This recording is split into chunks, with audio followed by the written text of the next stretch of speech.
Hi, Shelley. Hi, Peter. How you doing? Good. How are you? Good. Not too bad. Good. How's Rob? He's doing good. Hanging in there. Yeah? Yeah, Tell him I miss him. I will do that, Peter. Yeah, he was a good guy. I really liked him. Yeah, I guess I'll keep him. Yeah, you got a good one there. So I think you're onto something. But yeah, if you would just tell him I said hi. I really liked him and just yeah. I will do that. Thank you. Absolutely. All right, I will. It looks like Steve's on, so we'll sit back and wait for you to call on us, and then we'll come back on. Okay, great. Thank you. All right, thank you.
Eric, are you good to go? I think so. Okay, I'm going to go ahead and make you host. Okay.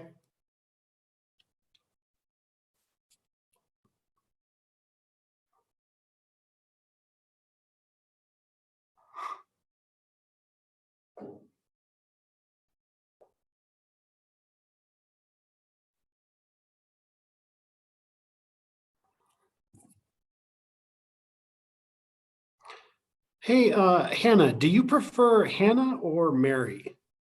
Hannah. Mary is my Okay. legal name, but I go by Hannah. Okay, I will make the note on my attendance form. Thank you.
So I hadn't heard from anybody that they would not be able to attend. So hopefully they'll pop in here in the next couple minutes. Sure, thanks, Eric.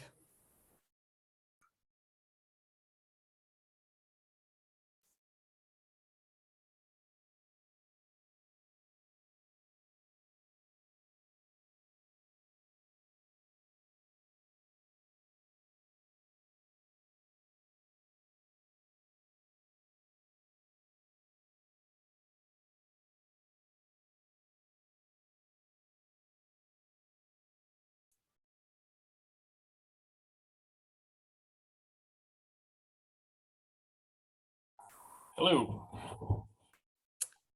Evening. Change the name. Hey, good evening. Hello. Hey, Lauren. Light on here. Little dark in here.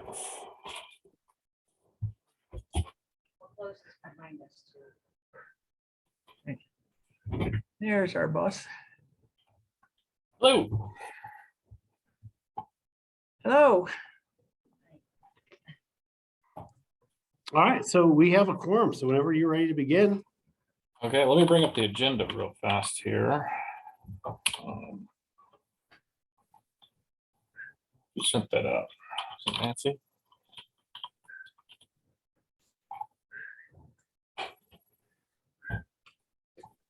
What it came from Shelley, I think. Kelly. Yep, it should have been from Shelley Warwick. Well, I'm on the portal here, so Oh, that works too. just a second if you don't mind. Today is March 16th.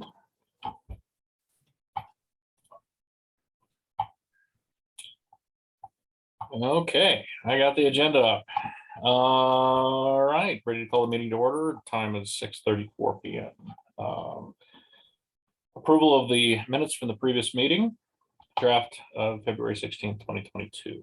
Are there any? Oh, hold on. We need to do roll call first. Oh, that's right, thank you. Yeah, no problem. Eric, would you So mind? I'll just go down the list here. Matt Crabtree, Present. Cash Parker, Here. Melinda Ellswick,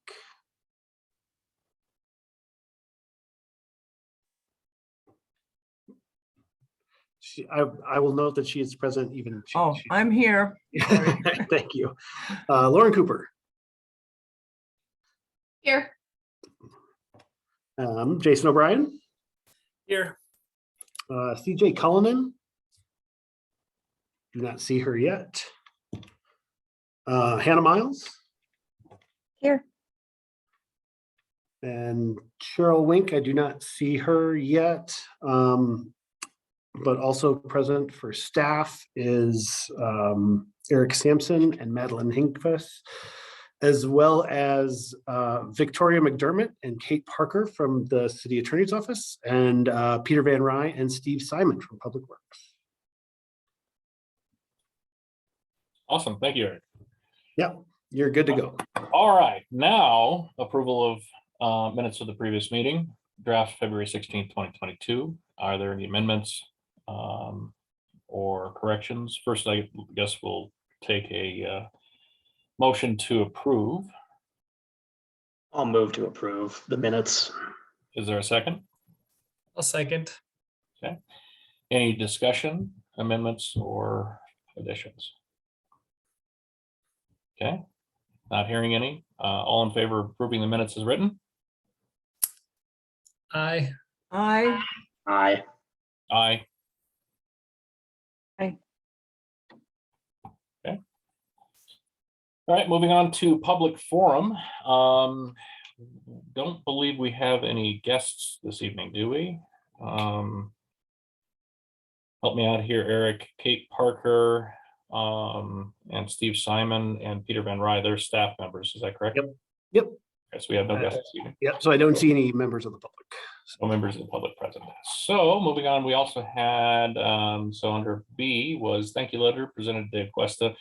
We're gonna go ahead and push that to the next meeting. Cash, do you want to reach out to former Councilmember Cuesta? Yeah, I'll do that, and I'll let Eric know, so we're not communicating when I have confirmation that he can come to the next one. Okay, very good. Very Sounds good. And then just a note, I don't think we need to have it as a public forum item. It can just be a new business item on the Okay. agenda. Cool. No, that works. I didn't know. I figured considering he wasn't in an official capacity for a meeting that we'd put it in that, but for new business, I will put it under there for next month. Awesome, thanks. All right, and moving on to new business, city ditch project and historic preservation. And this will be a discussion. We have with us this evening a number of members from staff. We've got Peter Van Rye. It's good to speak with you again. I know we talked on this matter from a Historic Preservation Society side of things, but now we're talking about it, the Historic Preservation Commission. Also present, I believe, is Steve Simon for this, and Kate Parker is also present for this or not? I'm not presenting, but I am one of the assistant city attorneys and I work with Peter Van Rye and Steve Simon. Okay, so you're alongside with Victoria. Yes, Okay, cool, very we're good. both assistant city attorneys. Thanks for having me tonight. Oh, you're welcome. Happy to have you here and happy to talk about the this matter a little bit more. So Peter, do you want to go ahead and take it away? Thank you very much. Yes, and I'd like to thank the commission for the opportunity to come speak with you tonight. We anticipate that this will probably be the first of several discussions over the next few years on what's an important project for the city and for the water supply to the city. Just some background. So I'm actually director of South Platte Renew. So if you're familiar with South Platte Renew, that's the regional wastewater facility that's co-owned by the city of Littleton and the city of Englewood.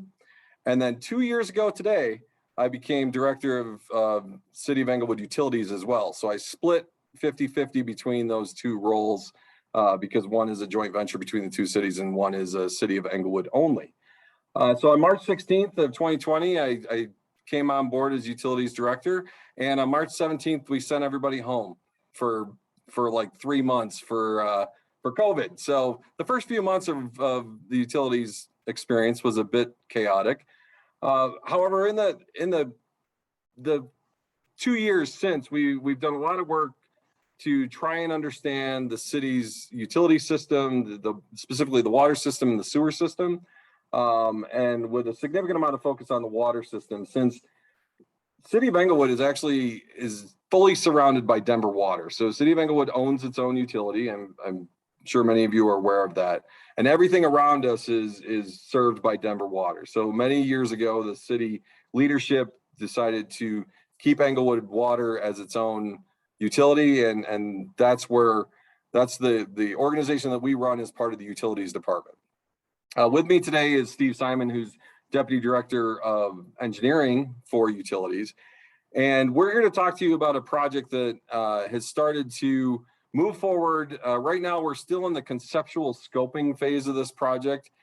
A lot of that has come to light in the last 2 years as we have looked at what is one of the most significant points of feedback from everybody in for most people I've talked to in the city of Englewood, which is City of Englewood water is not necessarily the greatest water to drink, use in your dishwasher. We've got a lot of comments about how what we call the water aesthetic is challenged. And so one of the main things that we're trying to do is figure out how to fix that for our community. It's been something that many people, we've heard that this has been something that the community has dealt with for 30 plus years. We'll talk a little bit about that. I've lived here for 3 years and I do notice the hardness of the water. I do drink it, but it is definitely the harder water. So our goal here is to try and figure out the most cost-effective way to essentially solve that problem. And City Ditch is our main pipeline supply line for water supply to the city. And so that sets the stage for the discussion we're going to have tonight, and really gives you a background for how we got here. Steve will talk through the actual project and the more of the background of where we are and what the plans are moving forward. And then we'll open it up to questions, because I'm sure many of you will have many questions. So with that, I'm going to turn it over to Steve, and Steve's got a PowerPoint that he'll run through, and then we'll open it up for questions and discussion at the end. Thanks, Peter. I appreciate the opportunity to speak to the commission. Is everyone able to see the presentation? Great. Is my audio coming through okay? Yep. Great. Well, let's get started. So the point of this presentation is to provide a background on City Ditch, its history, and the beneficial reasons that we see in piping the city ditch raw water delivery system. So city ditch is sourced from Chatfield Reservoir. It is within the South Platte Basin, but is actually fed and plumbed directly into the reservoir. It is a natural gravity flow system, meaning that via valve control, we can control how much water is released from the reservoir and into the ditch, and it'll flow by gravity all the way to its endpoint. The active reach is between Chatfield Reservoir and Harvard Gulch Park. It's about 12 miles total in its active length. About 8 of those miles are already piped, and about 2.5 miles between Chatfield Reservoir and the city's water treatment plant intake still remain open channel. So it's a combination of open channel and pipe system. The city does own, operate, and maintain the ditch. We actually took ownership over in the 1970s from Denver Water. The water that Englewood uses is sourced from water rights that we possess. The water that's delivered to our contract users that I'll talk about in a couple minutes actually comes from Denver Water. So we are responsible for conveying the water, but those contract users are actually getting their water from Denver Water. So he uses the ditch. Again, the city of Englewood uses that as a raw water supply that we'll take for treatment and then distribution to our customers. And then we have over a dozen contract users that use that water between April 1st and October 31st. Again, that's water that they're actually receiving or have a right to through Denver Water, but the city of Englewood conveys it to them via the city ditch system. So a brief timeline on some of the relevant points in history that are important for this discussion. The ditch was originally constructed in the 1860s. In 1950s, Peter mentioned that Englewood is an island within a sea of Denver Water. 1950s was when Englewood became its own utility, and as part of that decision to become independent of Denver Water, the construction of the Union Avenue pump station was completed. That allowed the city to bring water off the river. The construction of the treatment plant was completed, and city leadership at the time did a really good job of securing water rights during that period. In the 1970s, the city took ownership over the ditch from Denver Water between Chatfield Reservoir and Harvard Gulch. In the 1980s is where things really start changing that impact the quality in the river, and a couple of things happened at that point in time. One was the initial development of Highlands Ranch, and at that point in time, the Centennial Water and Sanitation District, which is responsible for providing water to Highlands Ranch, entered into a water lease agreement with the city. That also was the period of time where the Marcy Gulch wastewater treatment plant was constructed. That's the treatment facility that's treating all the wastewater that's generated in Highlands Ranch. And at this point in time, the population of Highlands Ranch is a little under 10,000. Moving forward into the last couple decades into the 2000s, first we had the T-Rex project. For those that have been around for a longer period of time, that was the project that actually severed City Ditch from its historic termination point to Harvard Gulch, where it terminates now. The city of Littleton and Englewood entered into an intergovernmental agreement. This was related to some pedestrian trail work that Littleton was leading. But there's a couple of really interesting terms in that related to or acknowledging the city's intention to pipe the ditch and in opposition to oppose historic designation. We also see Highlands Ranch development really grow up to well over 100,000, and the capacity of the wastewater plant reaching about 6 million gallons per day. So in terms of some of the reasons to pipe City Ditch, there are several that I wanted to highlight today. One of them is, as Peter mentioned, is water aesthetics, and that particularly relates to taste, odor, and hardness. And why does piping City Ditch impact water aesthetics? It allows us to move more water through the City Ditch system. So water that we've historically taken off of the Platte River at Union Avenue, we can now take through City Ditch, and we basically get a direct plumb connection right into Chatfield Reservoir. The piping allows us to increase capacity, and it also allows us to provide year-round utilization of the system to prevent freezing and other issues that can happen during the winter.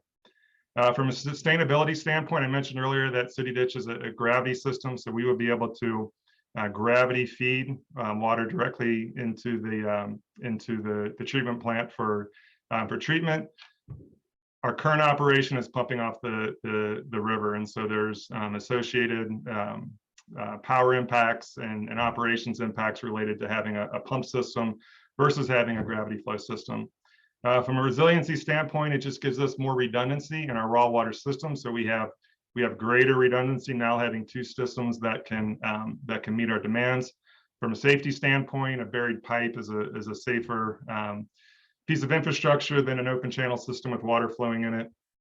And from a reduced capital investment standpoint, the increased water quality can potentially reduce the amount of capital investment we have to do from a process standpoint of the treatment plant to handle the water quality issues that can come from our South Platte River intake. And so let's talk a little bit about what has impacted the water quality in the river over time. And there's a couple major reasons. So one of which is the development of Highlands Ranch. So in the 1950s, when Englewood became its own utility and developed its own system, and we're bringing water off the river, Highlands Ranch was still a ranch. So it's all open. It's all open country. There's no development. Fast forwarding to 1985, again we see the beginning of the development of Highlands Ranch, and so. In the center there, you can see those initial homes. Again, we're at about 10,000 or so residents at this point, but you also have the construction and beginning of operation of the wastewater treatment plant, and that wastewater is discharging right in the river upstream from our intake. So from a safety standpoint, it's safe water. It just contains water quality parameters that can impact water aesthetics from time to time.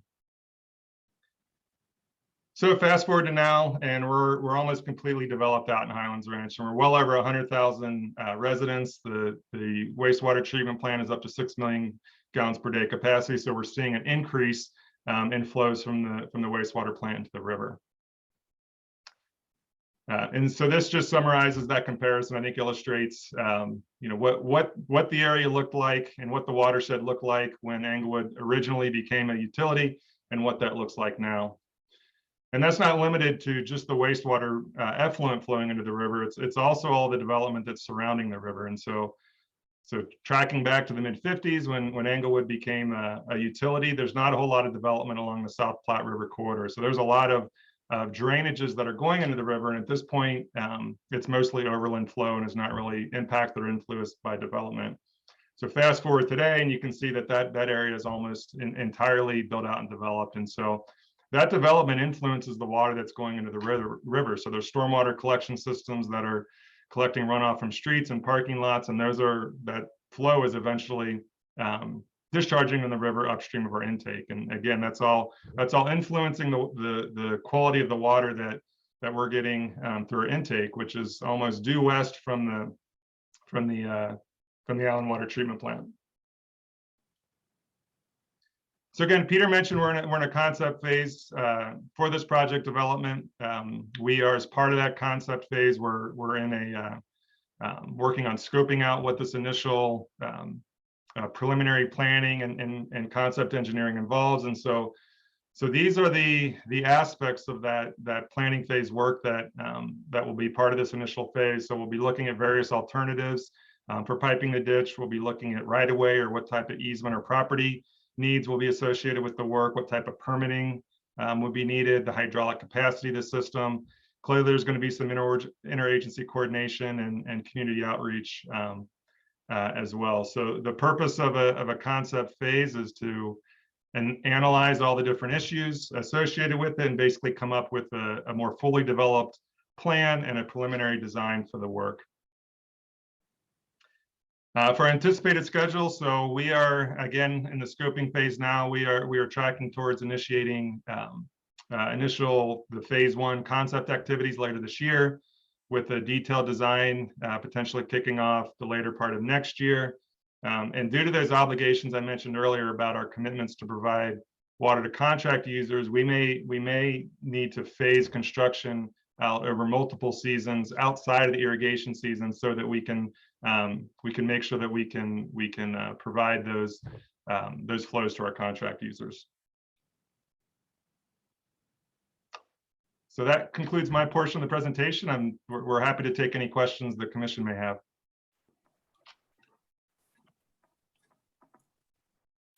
Yeah, thank you both.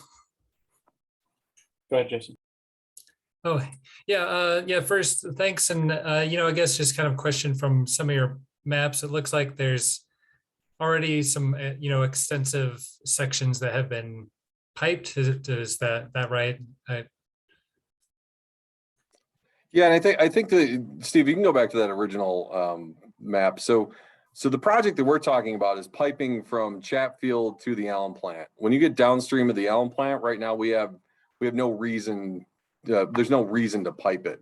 What we're trying to do is we're trying to get that direct connection from Chatfield to the Allen plant. So the reaches that we're talking about most, that I think have triggered a lot of the discussion from Englewood, discussion from Littleton, as well as Englewood, when we met with Matt and Doug last fall. I think it was in November timeframe. The goal of this project is, if you see where it says the open channel sections, it's really those upper two. The lower one, that area is actively in a development process with the city of Littleton. And so that is already through the development process. That's going to be piped as part of their development. The other two are the ones that are in the community of Littleton that we're looking at piping. And that's, I think, what is triggering this reaction from both the Littleton Historical Society as well as the Englewood Historical Society, which is why we're engaging with you all right now in this process. You had a question. I just wanted to provide a little bit more context. So I'll turn it back over to you.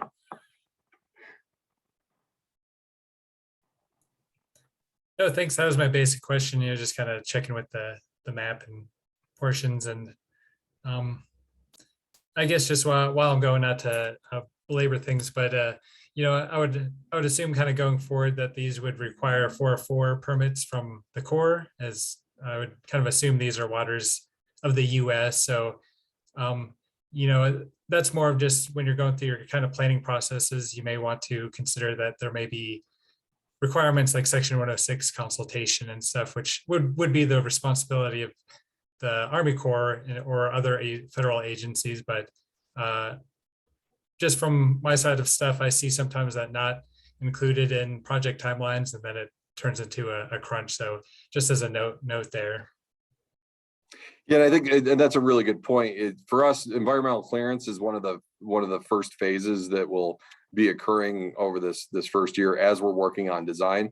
I think the flip side of that is that when you're talking about a historic water supply system, piping historic water supply systems are not as regulated as if you're in a dry gulch that has an ephemeral stream in it.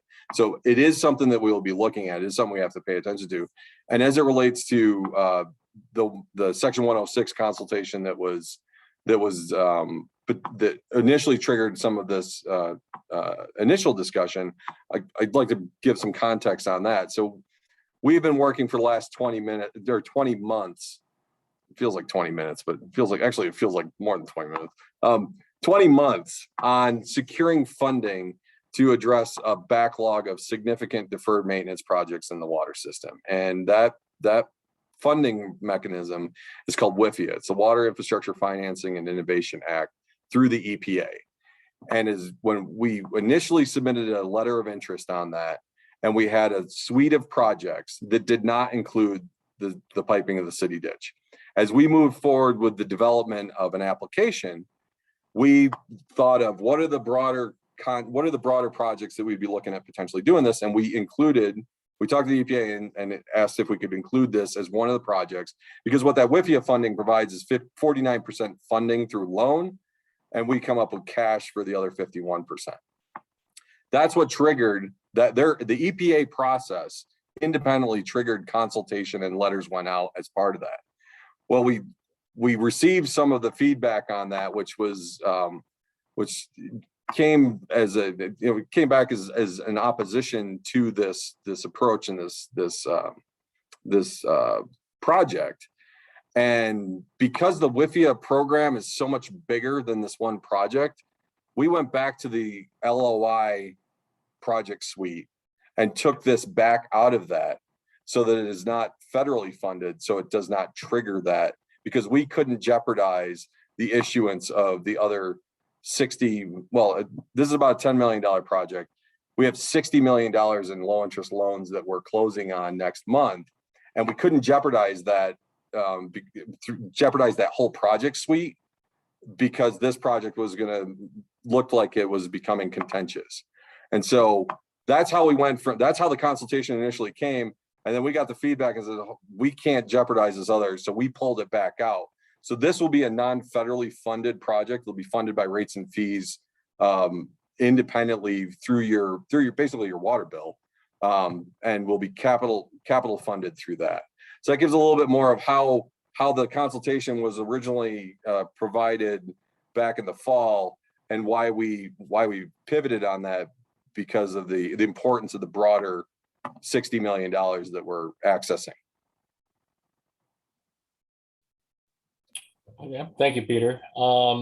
So before I jump in here with anything, I wanted to give the other members of the commission an opportunity to chime in for any questions. Is there anybody else that would like to ask any questions, provide any other comments on this?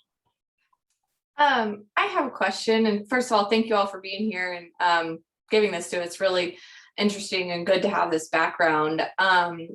Peter, you just mentioned the earlier consultation. Was there historic documentation done of the city ditch at that time? And if so, is it possible for us to like look at that and just see what was done at that time?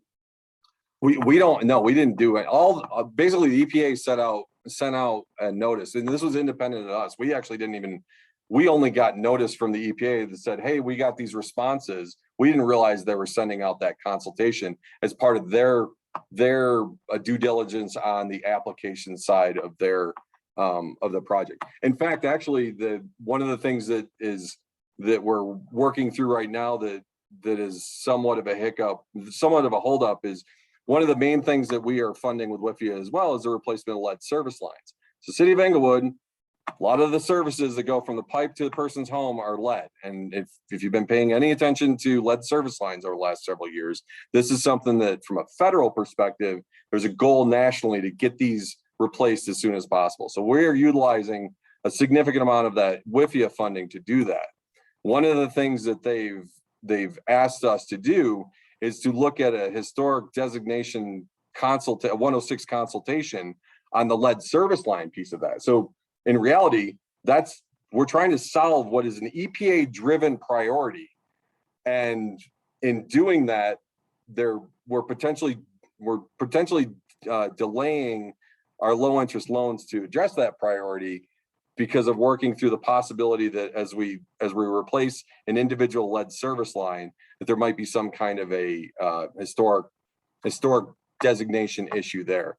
When we replace lead service lines, we essentially cut a hole in the street, and then they typically will do it through a pipe puller. And so there's not even there's usually not an above ground disturbance. This disturbance is in the street. So backing all the way up, that's how this consultation occurred, was as part of their due diligence as we move through this application to understand where federal funds are being used. Thank you. Well, I mean, to talk about the lead service lines, obviously that's a huge issue, and there's been a lot of problems with that. And from a safety standpoint, that's certainly, I would be surprised if there was any kind of opposition historically to the replacement of the lead service lines from that. Now, the city ditch is a little bit of a different situation. I think that this, I could only listen, the position you guys are in, it's difficult, right? Speaking engineer to engineer here, there's a solution at hand for a problem, and the easiest route is through the city ditch. Any engineer would look at this situation and go, hey, this makes sense. In talking with Sean and talking with you, Peter, last November, I don't think anybody in the city expected this to be a problem, right? It's a ditch, and nobody probably would have even given it a second thought. The other side of this, from the historic historic societies, those involved, Littleton, Englewood, we saw that as we had no idea this was coming. Absolutely no clue. Talking with a couple of council members, they didn't even know a whole lot about it either. It was something that was probably still just in the planning stages and hadn't even necessarily left much of the water department in Englewood. So as a historic society, as the historic societies were involved, the obligation was there to make it known that it was a historic landmark. And the reality is that the history behind this, it isn't just a ditch. It is the oldest man-made anything in this area, apart from possibly anything, before that, the American Indians and things like that. But for the modern era, it's one of the oldest man-made structures, be it just a ditch, but structure in the area. And then the city ditch led largely to the development of Englewood, led to the development of Littleton, and led to the growth of Denver. There's a tremendous amount of history associated with the city ditch. And I think, obviously, the objective here from any historic preservation standpoint is to not stand in the way of innovation and development and modernization. Englewood's got terrible water. Everybody knows that. And it needs to get fixed. And I don't envy your situation as the guy that has to go out and fix the problem. But then, from another standpoint, we need to somehow recognize the history and the fact that if it weren't for this ditch, Englewood likely wouldn't exist where it's at. Littleton wouldn't exist where it's at, and Denver might not have become the city that it was. There's a balance there, and I think we're all here to work together to find that balance. I don't know. I mean, what are your thoughts here on? Obviously, we didn't talk about the mechanics behind this at all as to what the actual impact to the ditch will be itself. But I think earlier discussions there was the concept of potentially piping it next to the ditch and leaving the ditch in its original integrity in place. Another idea was to potentially leave the ditch as is and or the actual position and everything and put it deeper in the ditch. If you're pressurizing the pipe, conceivably, redirecting or doing all that could be a possibility. Of course, that's not taking into consideration costs or anything like that, because I wouldn't know those right now. So before I keep rambling on here, Peter, would you want to comment to any of that? Sure. I think there's a few things, so I'll try and see if I check them all off. So let's first talk about the surprise of this project. So we talked November 18th is the first time we actually sat and met. And I will tell you that's about as early on as any really conceptualization of this project. This has been something that's been a development over time. When we were looking at throwing it into putting it in the WIFIA suite of projects, we put a name in. We didn't have any clue of what it generally meant. We threw together a wild estimate of what we thought a project cost would be based on a linear foot per mile, and that's the extent to which we developed a project called City Ditch Piping. So I think if there's, it always feels like that people are the last to know. And what I would say is we haven't even issued an RFP on the design on this, so we're still way early in this process. And so I think I want to hopefully set people at ease that it's not like we're issuing design plans right now. We're about to go to construction. We are in conceptualization phase of this. So with that, it gives us a lot of opportunity to consider multiple stakeholders in this process, one of which is the historic value, the historical preservation societies and things like that. I think there's a couple aspects to that. And so Steve, I'm going to ask you to go to the last slide. So this is not something that's new for the city. So Steve mentioned this, there is an IGA between the two cities from 2012. And there is language in that IGA. And if you look at number 6, and this is signed between the two cities. So until we hear counsel say that this is not, that this is different than what the agreement says, this is the agreement between the two cities. And so this is what we have to work off of. And so if you look at that, both parties acknowledge that Englewood intends to pipe the entire length of the city ditch, and that Englewood will vigorously oppose historic designation along the city ditch and the proposed bike path. So that was from 2012. And so there's already been a contemplation over the years. And if you look at how the ditch has slowly been chopped up with pipe sections, it's essentially been a phased process. We've just connected the source water quality issue with the source water opportunity of a direct pipe to Chatfield, and frankly the resiliency piece. And so we also have, as a utility, this is the current status of the agreement of the two political bodies of the two cities. And there hasn't been anything to deviate from this, because it gets to historic significance is absolutely an important thing. And so then it becomes a question of, is water supply to the community, or is historic significance? Now, they don't have to be mutually exclusive of each other, which is why we are looking at ways to potentially incorporate a preserving of the ditch to the degree that we can. Now, keep in mind that everything downstream of the Allen plant, so Steve, if you go back to the map, everything downstream of the Allen plant, we're not going to, right now, there's no intention to touch that. And so there will be segments of the ditch that still preserve the historic nature of the ditch. So then it becomes a question of how much is enough. So if we pipe it from Chatfield to the Allen plant, yet we preserve these areas in city of Englewood proper, of the areas that are remaining that are unpiped, that preserves the ability to observe the historical character to some degree, because right now 8 miles of the 12 and a half mile or 12 miles is piped. So 2/3 of it's already been piped. So is 2/3 the right number? Is 80% the right number? Should it have been left completely open?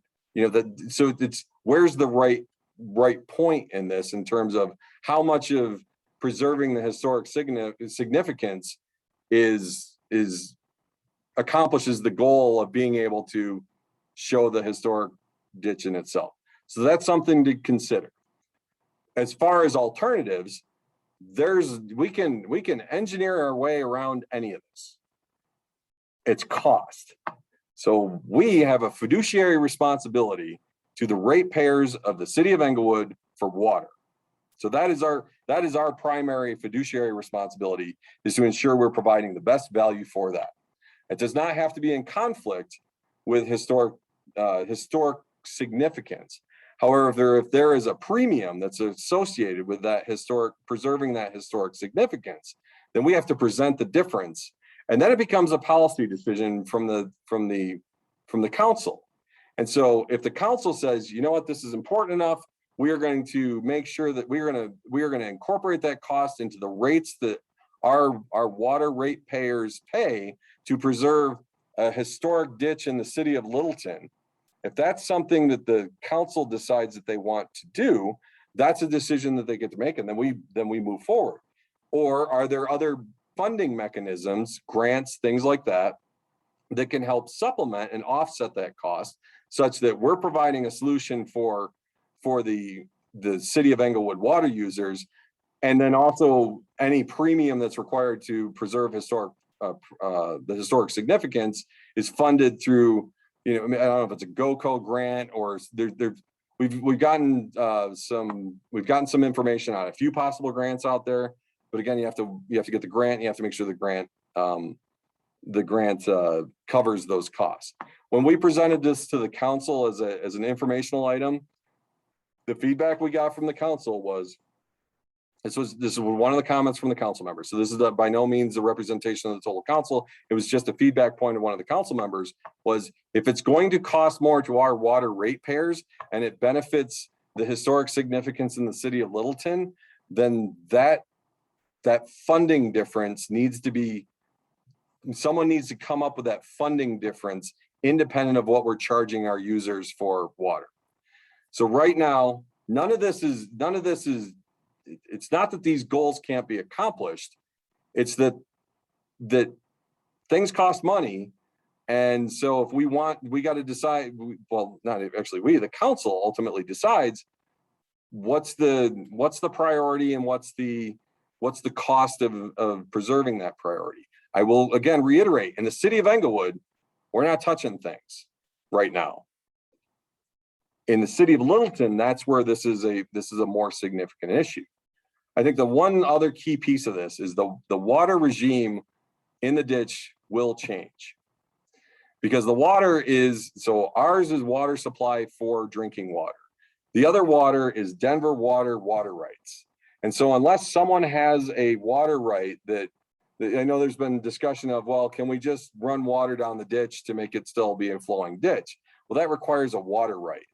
And so someone has to go acquire that water right, because that's, so if you've paid any attention to the Highline Canal over the last 15 or 20 years, it used to flow a few times a year, now it doesn't flow anymore. And the reason why is because there's no longer a water right that goes down through the canal. So the canal itself is preserved in terms of the open channel nature of it. So any change that would occur to the ditch will likely mimic what you see in the Highline Canal today if we were to preserve the ditch section, as opposed to what people experience today, which is a flowing ditch from April 1st to October 31st.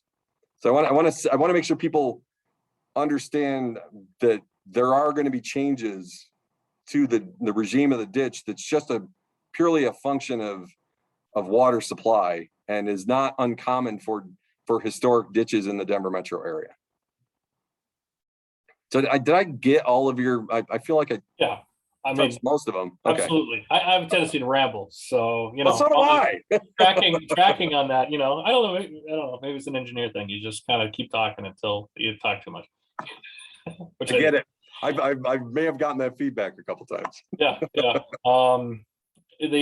So and listen, I get it. I get this. And it was kind of like, it's hard to explain with, I guess it was like a perfect storm of issues that had happened during the WIFA, IA, you know, section 106 thing that why they reached out. I mean, we didn't know what came before, and it sounds like you guys were at the early stages. So I don't want to pass any blame and say you're hiding something, right? I completely understand that. It was just, we received it, we responded as we thought we should, and we've gotten to where we are now with this. As goes with the city of Littleton versus the city of Englewood, you know, we are the Historic Preservation Commission here in Englewood. So our purview and focus on this matter really should be Englewood. I don't think we can comment too much to what's going on in Littleton.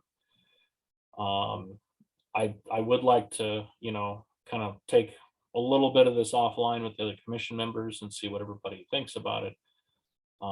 But, you know, I'd say, you know, the interest in historic designation, be it whoever, I understand the sensitivity when it goes through Littleton. That is almost like a separate battle.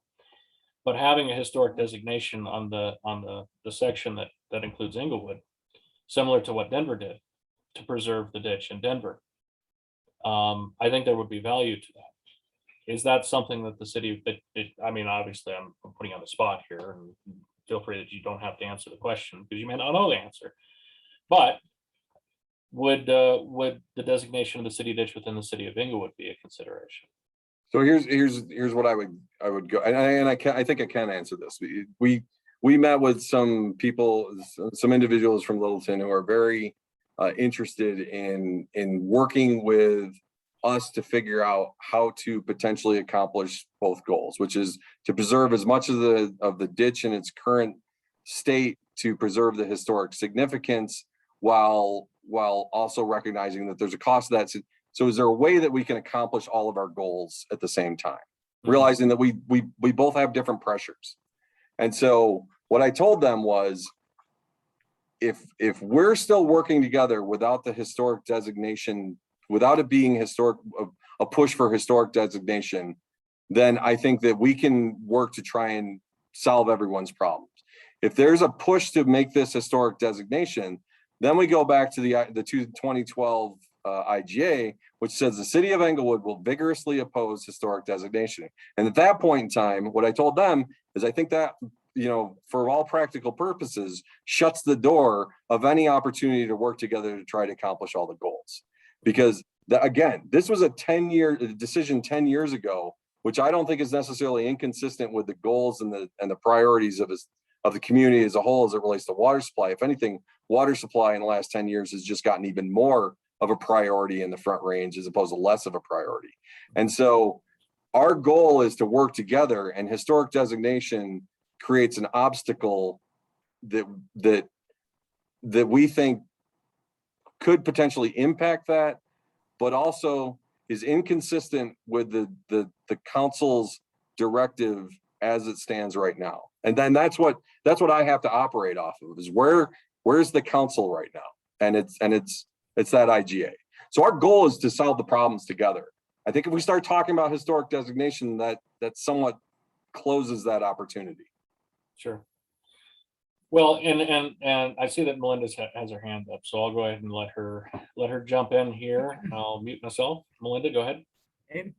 Thank you. I would point out that the IGA in 2012 predates the creation of the Historic Preservation Commission by about 5 years. And if the same thing were negotiated today, we would not have that paragraph in there that we would vigorously oppose. And maybe that IGA needs to be amended. My other point, though, is that whichever council member suggested it, they're quite correct that the ratepayers in Englewood would scream blue murder if their rates went up in order to fund piping the ditch in Littleton. So those are my comments. So you see the position we're in at this point in time. I think as it relates to the IGA, it's really a council prior. It's a you know, there's always competing priorities in a community, right? So we're always trying to balance those competing priorities. I think for this community, when you talk about water, taste, odor, aesthetics, sustainability, resiliency of our water system, for most communities that pretty much, you know, rises to the top of a community priority, because without water you don't have a community. And so I don't know that the IGA would, I don't know that the council would necessarily change their focus on the IGA, because water supply is, I mean, that's the life of a community, is water. Without water, you don't have a community. You don't have any of this, you don't have anything. It's the one fundamental requirement of a community. And that's what we're trying to address here. Sure. Thank you, Peter. Cash, you have your hand up. Yeah, thanks, Matt. I appreciate it. Thank you both for your presentation. It was informative. I appreciate the time this evening. My question is about the IGA. What was the genesis of that IGA? How did it come about? What was the scope of it? Because we're just looking at a couple of paragraphs that are not in context, and I don't know the backstory on it. So my understanding was at the time of the IGA creation, Littleton wanted to create a pedestrian path, and they wanted to use the city ditch corridor. And so as part of that discussion, I believe there was some discussion about historic preservation, historic designation of that as part of a community path. And so at that point in time, the city leadership recognized that historic designation is in conflict with the fundamental purpose of the ditch, which is a water supply system. And so it was originally triggered as part of a community trail that was going in there. But I think as part of that community, and this is my understanding, talking to people who have some familiarity with it, is I think that was something that was being talked about as an approach with that community trail, was to create historic designation, which is why that specific sentence is in there, so that there's an understanding that the primary purpose of the ditch is to supply water to the community, to the 35,000 residents of Englewood. That's the primary purpose. If we can accomplish other goals in doing that, that's our ultimate goal. We want to walk out of this and everybody feels like, yep, we got the best solution all the way around. That's our goal. Right. Yeah. And not to that makes sense. Thank you for that explanation of the context. I mean, and I guess the comment that I'll add, not to get too far into the legal weeds on it, but I mean, as a ditch owner or operator or whatever term you want to apply to it, I mean, without that language in the IGA, the ditch owner's right to be superior anyway to any other use, generally speaking, with some exceptions. Right. That's accurate. I would say that's accurate. Basically, the IGA just reinforces that. Sure. and establishes that the leadership of the two communities understood that at the time. Yep. Right. Thank you for that explanation. Thanks, Cash. Well, you know, we understand the conundrum you're in. And at least I do myself personally, and I know that the people I've talked to in the various historic circles around Englewood and Littleton, I think most understand that this is a difficult thing.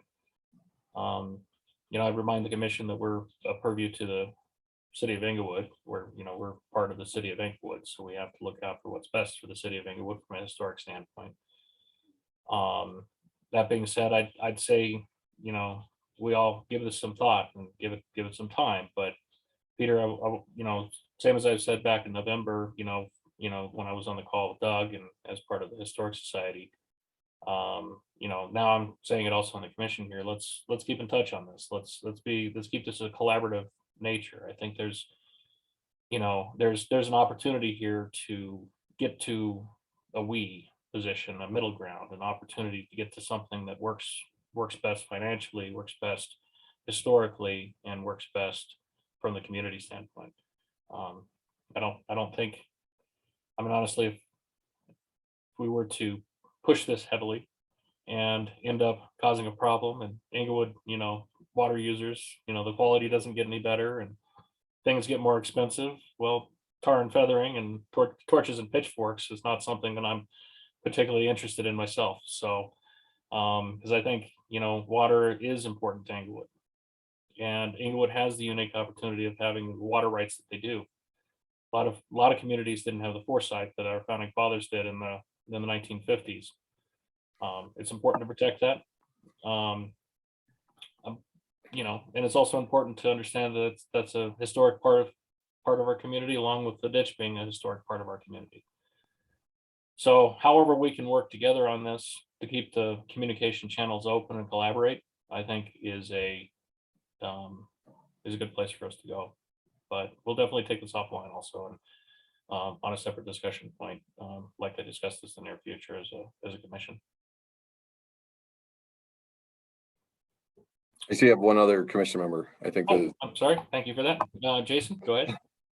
Yeah, I was just gonna note, you know, since you're like in pretty early stages and, you know, planning kind of process, I just wanted to note for you all that what might be helpful is, you know, this whole stretch of the ditch has been previously documented for historic significance. You know, a lot of the documentation is unfortunately pretty old, and, you know, documenting and evaluating these linear resources can be pretty tricky. Lauren knows that very well.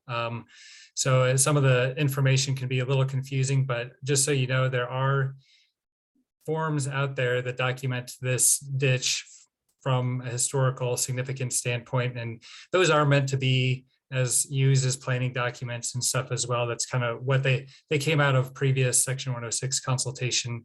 But just so you know, those are those records that may be helpful in your you know, your continuing planning. If you have any of those records that you can forward to us, we would love to get them.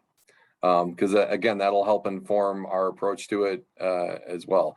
The other thing I would ask of the commission is, if you know of funding sources, if you know of ways that we can incorporate some kind of grant, some kind of a rationale for why that, you know, I think there's an argument as to why this is such a significant thing from a historic perspective as it relates to water in the West and water in the Denver metro area. So there's a compelling argument for why we may want to preserve that in as a complement to addressing what is a current today water supply priority. If you know of things, if you can bring us those resources, we would welcome that opportunity as well. And as I committed to the gentleman from Littleton, is our plan is to circle back with you as we start to develop concepts for this. We want to talk to you all as part of this, because you may think of some idea that we're not thinking of as linear engineers to solve this problem that does get to the point where we can balance the priorities of all the stakeholders involved.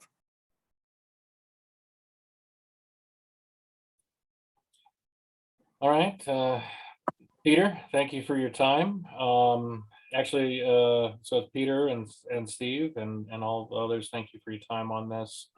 Before you go, I want to go around the room one more time, make sure that nobody else has anything else to add, but I think, okay, not hearing anything. So yeah, I do really appreciate you taking the time out on a cold Wednesday afternoon here to talk to us about the city ditch. So yeah, and thank you for okay. So as an Englewood resident, thank you for your service on the commission, and thank you for the opportunity for us to come talk to you and help explain why, and then to partner with us as we move through this process. I think it's like I think you said it best when can we get to we on this, and that's I think that's something that we'll keep as an overarching priority as we go through this. But I just want to thank you all for the opportunity to discuss it with you. very good. Thank you. Thank you. Thanks. Thank you very much.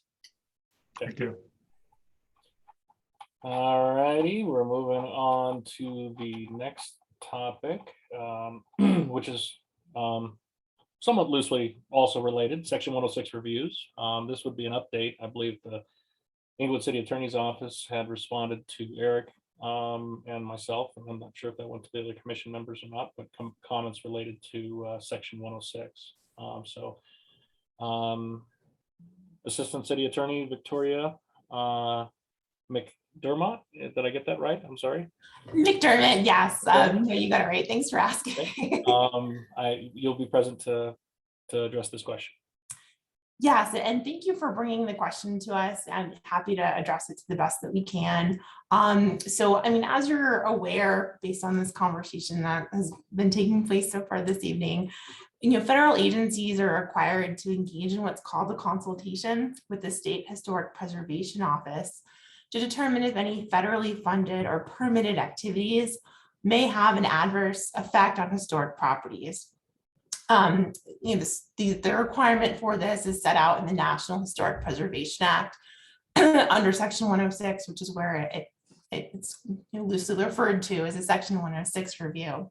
So to understand how this process has been working and playing out with respect to the City Ditch project, we've reached out to the Office of Archaeology and Historic Preservation, which is the division of History Colorado and serves as the Colorado State Historic Preservation Office.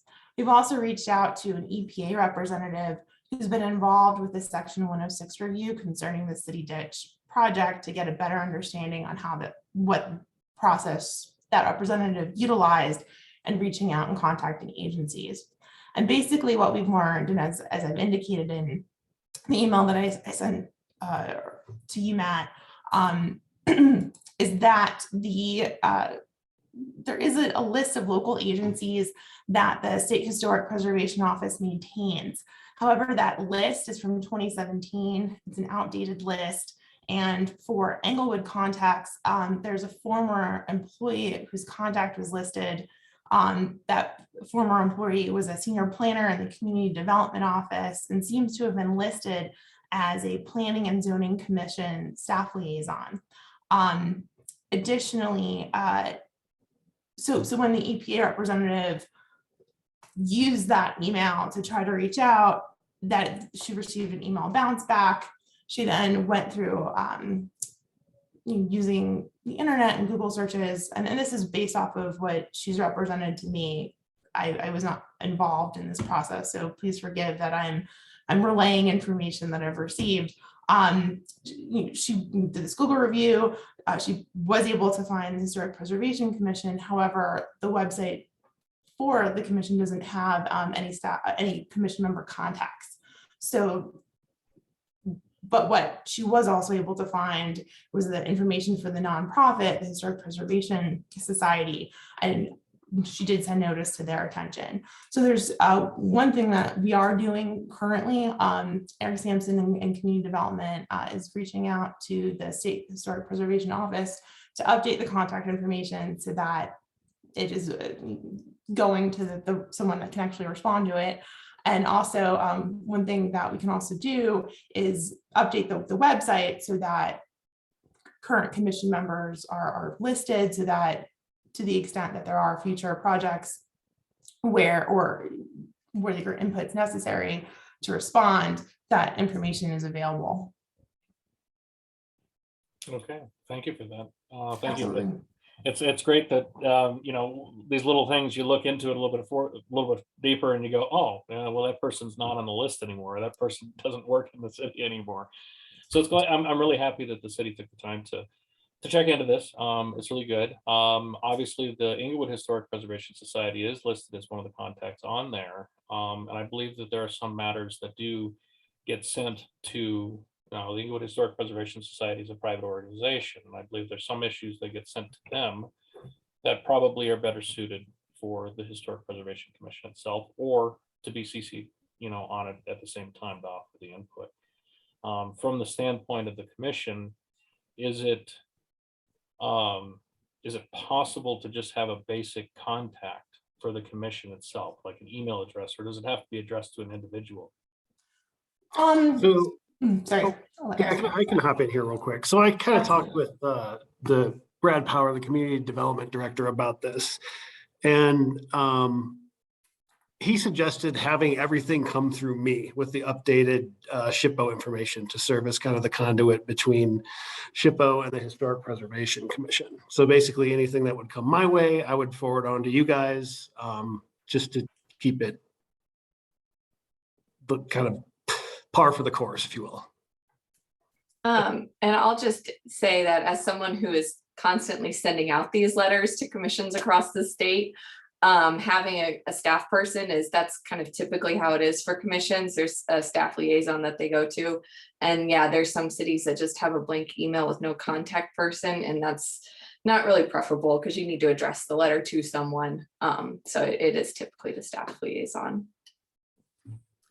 Yeah, thanks, Victoria. And I was just going to note, so I am with the SHPO office. That's my day job. And so I'm kind of curious on what EPA was referencing, because we don't maintain like a list of consultation parties really, because it's the federal agency's responsibility to kind of identify those parties. But what we do have that's regularly updated, our list of the CLGs and the municipalities with historic preservation commissions, and that does note Eric on there and stuff. So I kind of wonder if 2017, if they dug up something kind of older or whatnot. Sure, and thank you for that question. And I'm trying to pull up there was a PDF document. You just want to bear with me. Perhaps I can share my screen just to kind of show you. Sure. Our website's kind of like a mess because it had like a transition, and then there's staff turnover during that transition. So there's a jumble and like weird things that are still hanging out in the web that should not be anymore. So. Okay, and I appreciate that, how things need to get updated. It was on History of Colorado's Consultation Guideline site. There is, and I am pulling it up, and I apologize for looking away as I pull that up. So it's on the consultation guidance site, and I think if I can share my screen with you to show you what I'm looking at here. So are you seeing the consultation guideline, this website? Yeah. Yep. Okay. Sorry, I have two screens running. It's always complicated. So it's the list that's all the way down here under, I think, point number 5. The list of local governments on the website. So that's what was pulled up. And this is what was provided to me. And the last it was revised was June 6, 2017. And And that is when actually the guy, Harold Stitt, was actually still with the city at that time. He didn't retire until 2018, I think.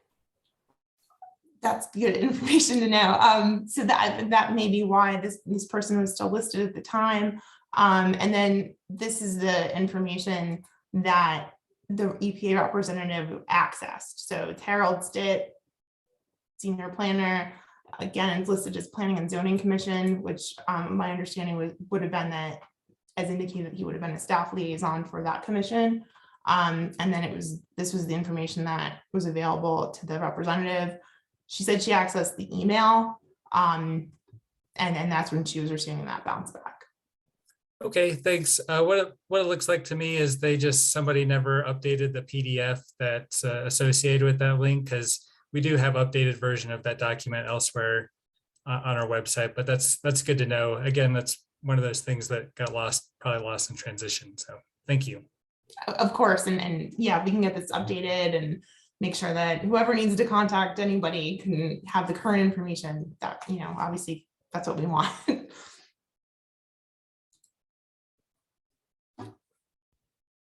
Okay, well, thank you for the report on that. And actually, the second topic I had under this was actually registering with to make sure that the commission was registered as a contact for the State Historic Preservation Office. So it sounds like that's already in the works. Is that correct?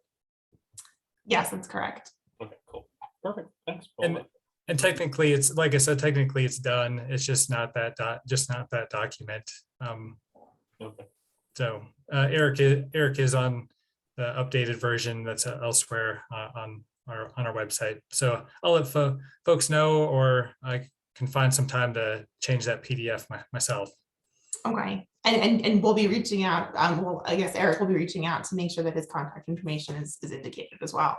But yeah. Yeah, I left a voicemail with a Joe. I can't remember the last name. But yeah, so hopefully he'll be getting back to me. If not, tell him to get back to me. All right, thank you for that, Victoria. Thank you. You're welcome. Thank you. Okay, moving on to the next topic. This was an article that I'd actually been forwarded. This is a development code article in the Englewood Herald at Littleton Independent, same newspaper that I had been forwarded, talking about Code Next and the what largely would incorporate, I believe, Title 16, and somewhat relates to our current request of the city to change some of the historic language in Title 16. So I don't know if you all had an opportunity to read it. Melinda, you were quoted in it. Yeah, and I should point out that it's kind of an incomplete context. My comment there, that it was a discussion about parking and designating parking. And I had commented, because I just learned that, like, the city of Hartford, Connecticut, solved that problem by abolishing minimum parking requirements. And so their historic districts are not required to have, like 4 places for every duplex and so forth. And it seemed like a good idea. And so that was what the context of my comment, and it wasn't really about the historic preservation section of the Unified Development Code. It was about the parking. Sure, interesting. What else? What other thoughts did you have on this? I mean, from the standpoint, because it sounds like you were at the forum on the 17th.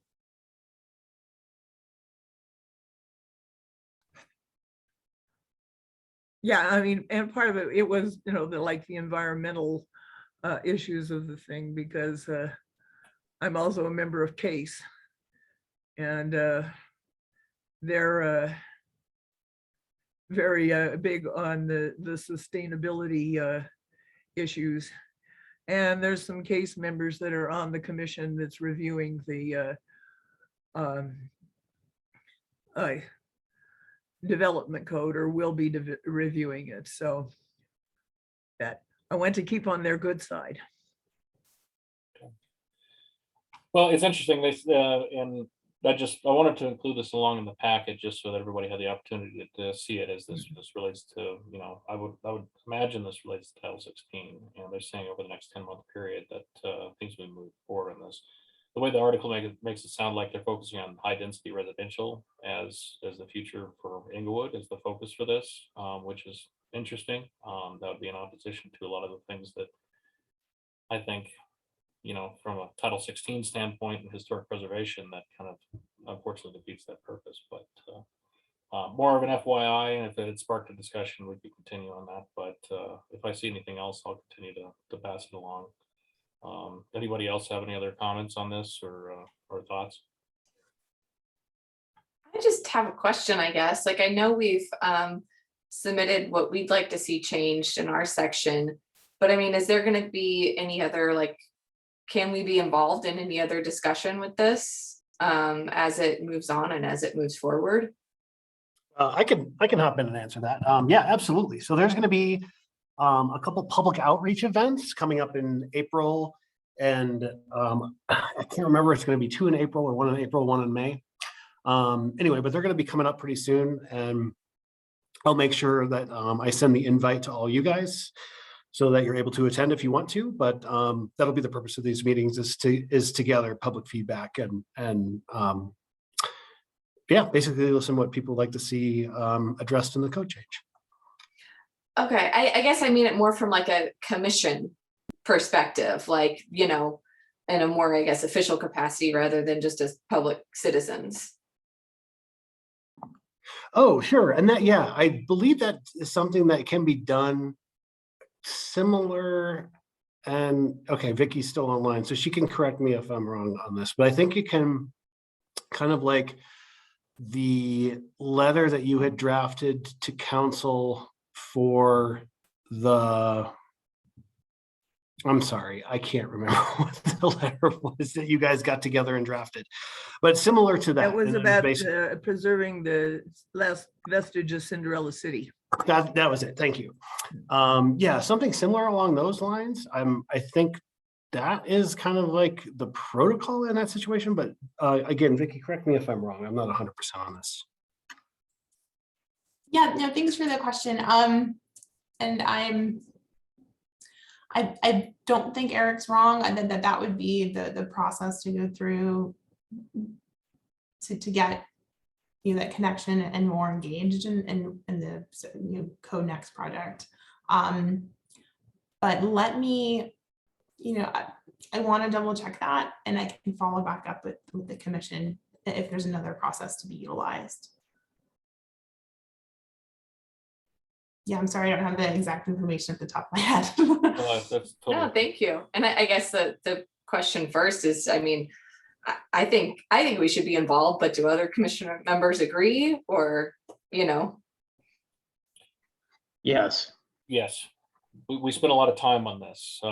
We focused a lot of our attention on kind of helping to guide the path. And right now there are members of the community that are worried about, this is historic preservation and historic designation of properties. There are folks that are willing to openly, designate their property or their home, and they don't have that avenue to do so right now. And the fact that that's been pushed off, and I'm concerned about maintaining the integrity of that function, is very important. So, what about? I mean, obviously, Jason. I mean. Well, and I attended that meeting as a private citizen because that was all that was available to me. Yeah. So if we could attend or comment as a commission, yeah, that would be great. Now, Hannah, you're kind of new on the commission here. I don't want to call you out, but do you have any questions on this, or would you like to have any background on this? Well, I was about to comment earlier. I would like to receive those invitations to go, one, as a private citizen, but then also to bring it back here to the commission and be able to discuss the things that we're hearing and what other people are bringing up. I'd like to do both. I think it's something that really needs to be discussed. And to that point, Hannah, you know, I guess sitting back and being quiet until, you know, asked to comment, if we may miss our opportunity to voice our opinion on this. You know, I suppose we've got two avenues right now. We could raise a motion to you know, further push our involvement in it, i.e. through a letter or whatever other means. We wait to the next meeting until we have better foundation understanding of the correct protocol to follow with that. Eric, what? I was going to recommend putting it as an agenda item for the next meeting. And that will give me an opportunity to kind of circle back with the city attorney's office and also have a discussion with Brad to see how he would like to see that involvement. We're in, I don't know if you guys are aware, we're in between hiring planning managers. So we don't currently have somebody who, because Wade had been the main contact point for all things Code Next, and he moved back to the Midwest. And so we're currently in the process of hiring another planning manager who will be ultimately the person who's going to take over that role. So, but in the meantime, I will pick Brad's brains and come back with some more info. So I'll put that on the agenda next time. I just don't want to lose a whole lot of traction and time here, because it sounds like there's a deadline, there's a finish line in sight for this, and as every month passes, we lose, you know, potentially lose the opportunity to comment and be involved. So. And, you know, in the meantime, I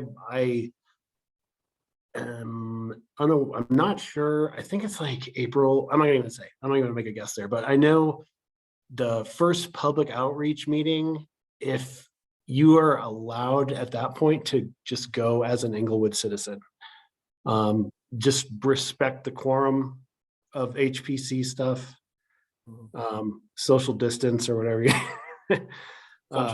Sunshine law with yeah. So you just want to abide by that. But if you're there as a private citizen, and if you know, if it's noted that you're not there on behalf of the HPC, I don't think there's a problem with that if you'd like to go. Understood. All right. Well, I'm going to put this on the agenda for next time, and I think we can proceed with the appropriate action at that time. So. Okay, moving on to the next topic, old business, neighborhood maps update. We're going long on this meeting, which is I don't know, it's my first meeting chairing here, and I'm gonna go long on this. So let's maybe we'll keep it pretty short, but I think this could be a quick update. Madeline? Yes, I'm going to send you the link to the GIS map. I'll share it on my screen, but I think it's also a good map for all of you to have. Okay. Okay. And then I put together 3 slides just to share what we have accomplished. So Matt, Eric, and I met a week or 2 ago, and we actually, I think, put the finishing touches on the neighborhood map. So I'm just going to summarize what we did from iteration 1 to 3. So in the first version of the map, which I think was almost a year ago, there were 26 neighborhoods. The second iteration that went out to the public, we had 37 neighborhoods. And then in the version that we will show you tonight, there are 39 neighborhoods. So what changes did we make from iteration 2 to 3? So we made 18 boundary changes, 9 neighborhood name changes, and 4 additional neighborhoods were created. So after we review this tonight, I think Matt's going to walk you through it. We can finalize the neighborhood map. I believe Eric got a date on the council agenda for a study session, and then we can talk about updating the neighborhood history. Yep. Matt, go ahead, Eric. I'll just hop in since we're talking about the study session with council. So that is right now on April 25th. Okay. April. And then it'll kind of be like last time. You'll have about a 15-minute presentation and then Q&A. Okay. do you want to walk them through the map, or do you want me to share it? It does not matter. I've got it up here. I think I can Okay. share it. So if you want to share, I'll share mine. Okay, let me see. Stop the share. Okay. Share screen, and we'll go ahead and go to. Let's go with this one there. Okay, sure. Okay, everybody can see the neighborhood districting drafts only. Everybody see that okay? Yep. Okay, cool. All right, so here's what we ended up with. Taking the feedback from the last meeting and further feedback, I guess, further analyzing the feedback from the community. I think some of the major changes, Cash, you had mentioned with Hawthorne, that is now extended towards Broadway there. Is that about appropriate as to what your thoughts were? Yes, thank Sweet. you. You're welcome. Romans Park, Old Town Wellness District. We had, of course, as part of our discussions, gotten rid of the Swedish Craig. Apparently that ruffled a few feathers with the Swedish Craig, influence there. So this is Old Town Englewood Wellness District. If we go on up here, Yale Heights, we got Forest Hill. We have Dave's slogan didn't change. That didn't change. We changed the name of Platte River. This was, I believe, an industrial moniker there. It is now Platte River West. So, and that was in an effort to get rid of all of the industrial kind of naming.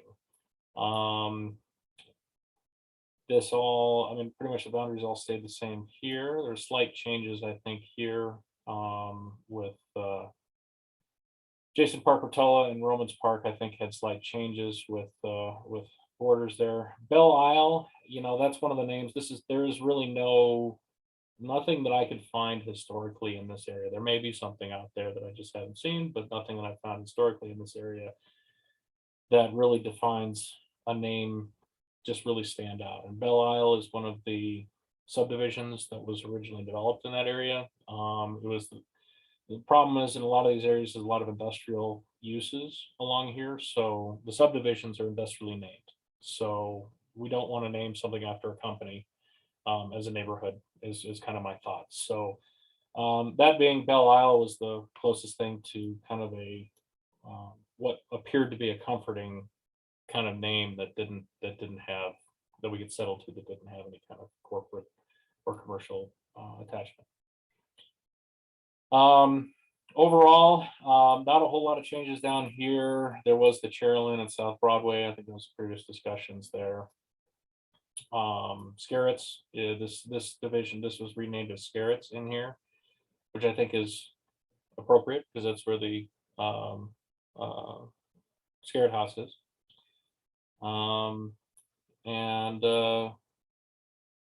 Overall, I don't know. I mean, not looking at it for a week or so, I don't know. I think it looks kind of good.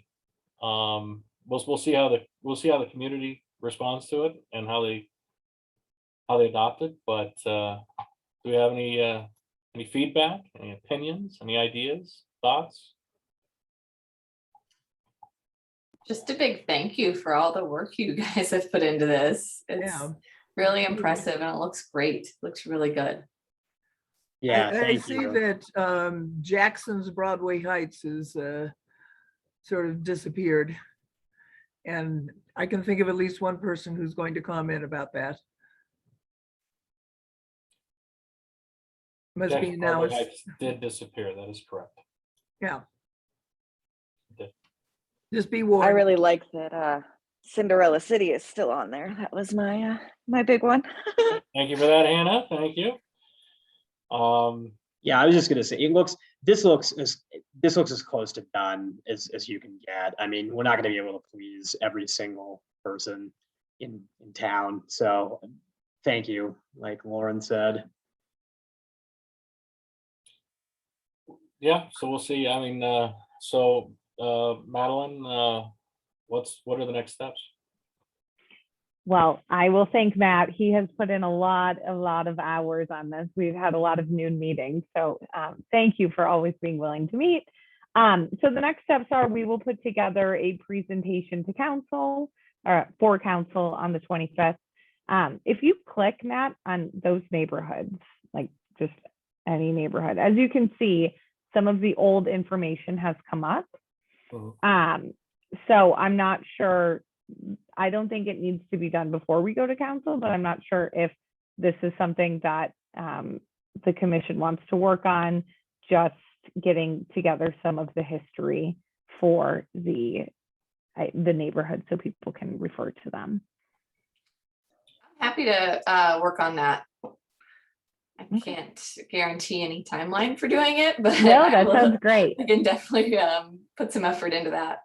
I would appreciate that, Lauren. That would be a huge help. And I can get you the Arapahoe County map that was there, and that was a good, I think a good resource for us initially with this. But if really any help that we can get with it would be appropriate, and other eyes on it too, just to make sure that I'm not missing something.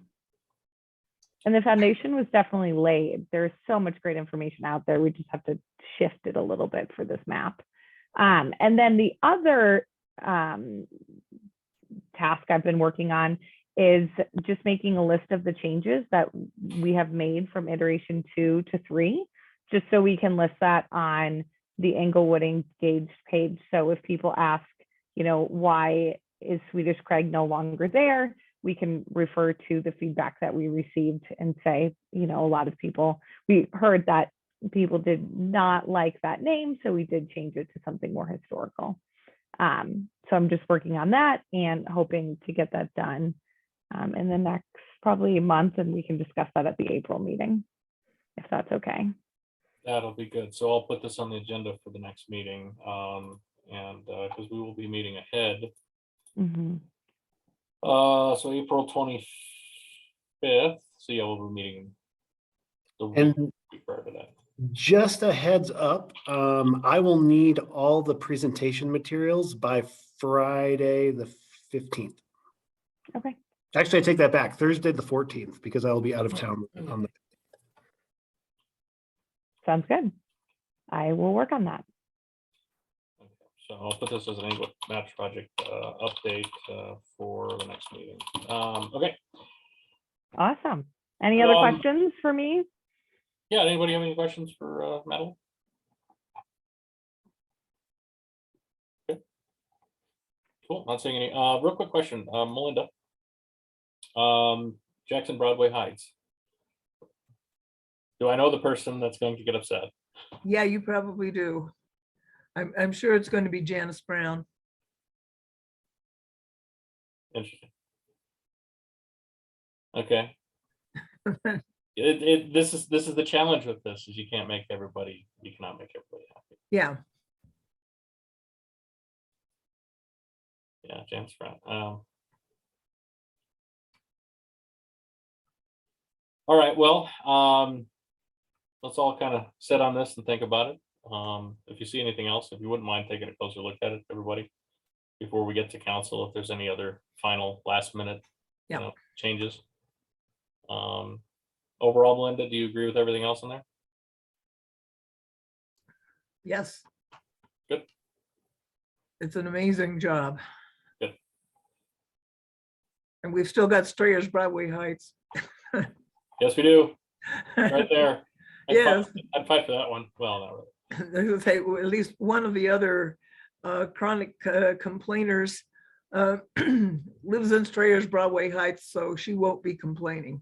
Yeah, well, there's a couple complainers in the. Yeah, and the Forest Hill people will be happy. And I mean, I told them, hey, the reason it's Strayers Broadway Heights is that we wanted it that way, and so just put in your comments and we can fix that for you, and we did. So yeah, so they had lots of comments. Yeah. We certainly did. Actually, the Forest Hill folks, I was concerned about the Swedish Craig folks, but just by sheer numbers, the Forest Hill folks, I think we didn't give them a neighborhood, but I don't know what would happen actually. Yeah.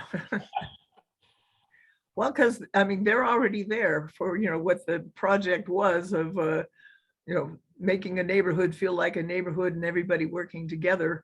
And the Forest Hill folks have been doing it for years. So Yeah, exactly. they're an example. All right, cool. Thanks everybody for taking a look. Madeline has copied a link to this into the chat for the Zoom session here. If you all just kind of glance through it and just as a quick cross check of anything, if there's anything that seems to stand out, like the input that Melinda had on Jackson Broadway Heights, I'm gonna ruminate on that. But if anybody else has any other input, please let me know ahead of time. Madeline, there is an opportunity to make a couple small adjustments still, right? That is correct. This just has to be finalized by the time we put this in the council packet, which I think Eric said was on the 15th of April. Okay. So we're gonna try not to be doing this like what, April 12th? Maybe April 13th. So if anybody has any other input, I'd appreciate that. All right. And moving on to the next topic.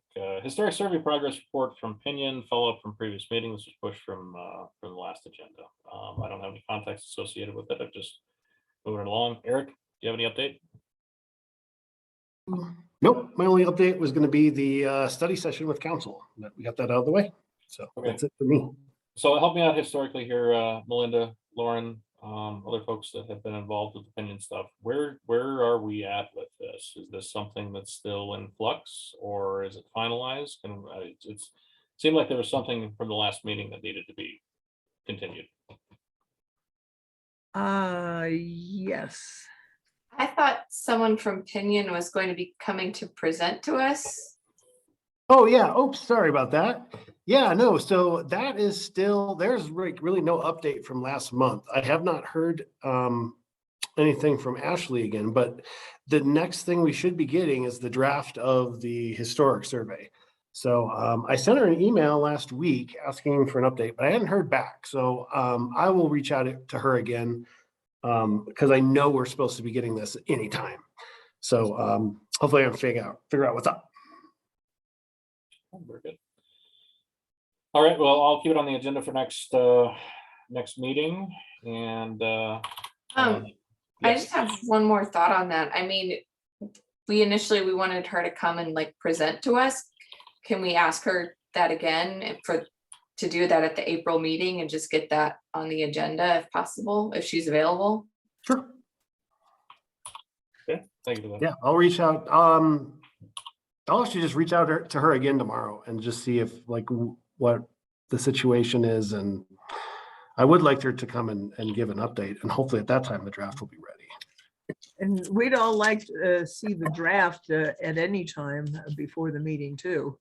Right, and that's what another thing is. I would like her to have the draft of that to me the week prior, like when the agenda is due, so everyone has the chance to take a look at it before that discussion.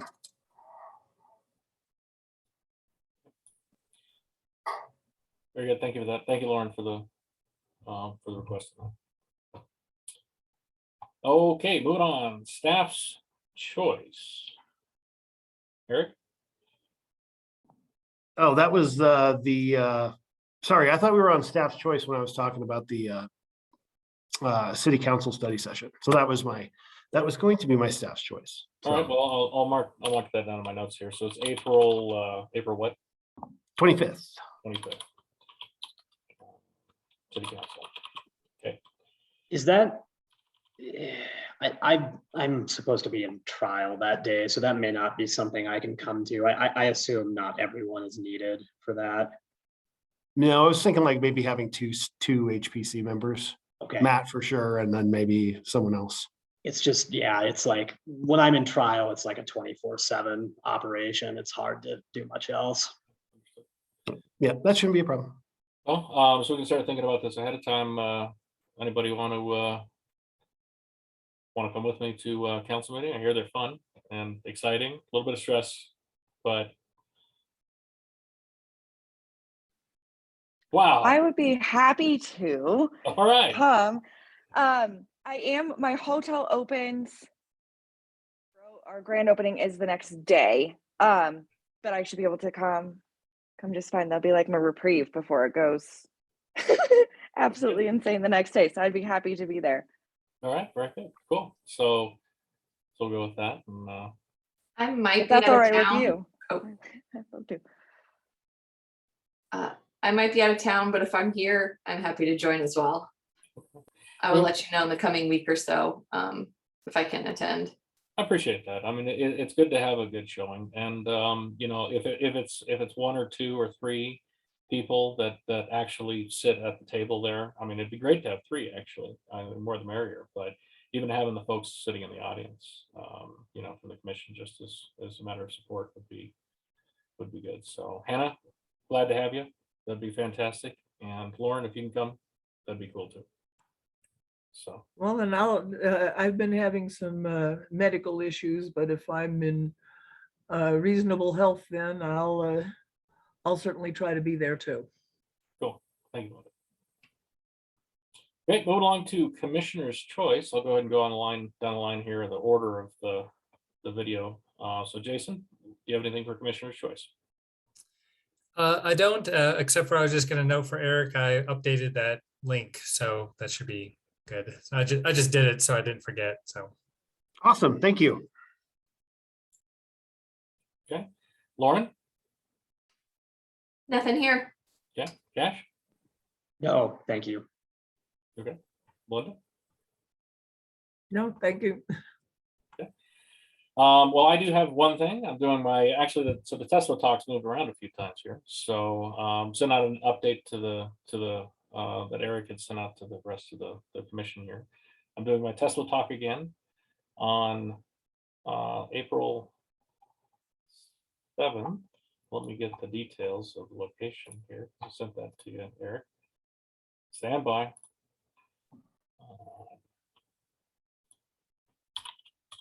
Put that on the record. Oh, and I did notice that Josh Goldstein is going to reprise his Cinderella City virtual presentation next month. I've already invited some other people to come attend it, and it's going to be at Hamden Hall because they're usually very well attended. Yes, absolutely. That is. And his last one was fascinating. So. Oh, it's gotten better too. It's gotten better. Yeah. It's seeing some of the kind of sneak previews of some of the renderings he has. He actually has folks walking around in the mall now, like AI almost. It's running an AI element where they don't collide with each other and they just kind of walk around. It's really cool. Ooh. So, and I'm bringing up the date on that one. So that would be April 26th, Tuesday. The presentations for the historic Englewood Historic Preservation Society are moving to Tuesday nights now. So if anybody else, Eric, Madeline, I'm sure most of the time when they're on Monday nights, you guys are stuck at council meetings. So now that are on Tuesdays, if you want to come, we'd love to have you for those presentations along with everybody else from the commission. So April 7th, I will be giving the Tesla talk again for the historic Littleton group, 6:30 p.m. at the Carson Nature Center. It's 3000 West Carson Drive, Littleton. And I know some of you have seen it. It's changed. It's gotten, I'd say, better, refined, more refined. So if you want to come and see that again, that'd be good to have showing from the commission. And also I've updated the Tesla coil a little bit more. So and that'll be we've got a little spot outside that will show off the Tesla coil again. So that'll be kind of fun. And on that note, I guess that's it.